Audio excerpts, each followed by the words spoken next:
Bonjour les amis, aujourd'hui je vous retrouve dans une vidéo dans laquelle je vais construire avec vous un tipi, un support à chayotes, à haricots grimpants, à vignes, à tout ce que vous souhaitez. Il se trouve là-bas et je vais vous expliquer pas à pas comment le construire.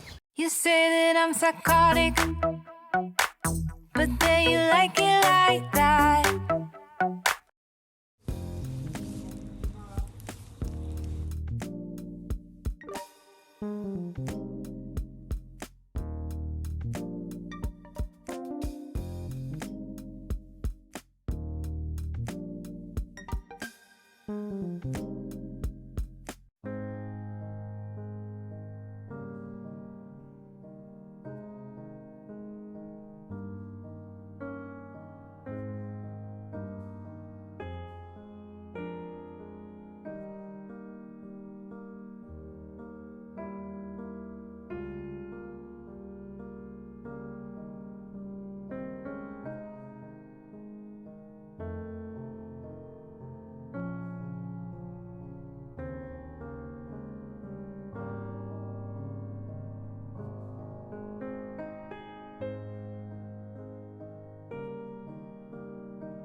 Et voilà, fini, préparé le petit coin à chayotes.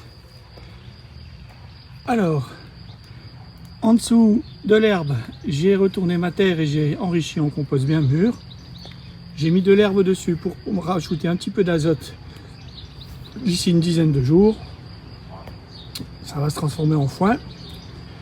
Voilà, le grillage autour. 1, pour que ça ne s'en va pas trop. 2, pour ceux qui me suivent, vous savez que mes poules sont en liberté dans mon jardin. Et que du coup, comme ça, elles vont pas gratter le sol.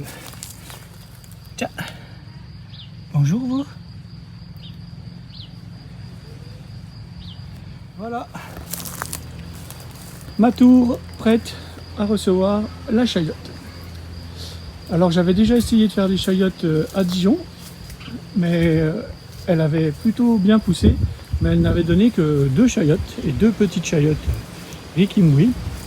Donc j'espère qu'ici je vais pouvoir avoir un maximum de chayotes. En tout cas, le noyer est prêt à les recevoir. Et voilà la structure à chayotes, à haricots grimpants, à toutes les lianes que vous voulez. C'est une structure qui permet de monter dessus, notamment grâce aux vrilles, et qui après va permettre à la plante d'accéder au noyer et de continuer à monter dans l'arbre. Voilà, elle est en plein soleil, sur un terrain très riche, très fertile, avec beaucoup d'orties. Donc le terrain est plutôt intéressant. Orties, rumex, décompacté, profond, un puits pas très loin pour sentir un petit peu l'humidité, le coin idéal. Maintenant plus qu'à attendre la fin des champs de glace pour pouvoir y mettre la chayote. Et voilà les amis, la vidéo de construction d'un tipi ou d'un support à chayote, à vigne ou à tout ce que vous souhaitez en liane est terminée. J'espère que cette vidéo vous a plu et je vous dis à bientôt pour de prochaines aventures. Bye bye.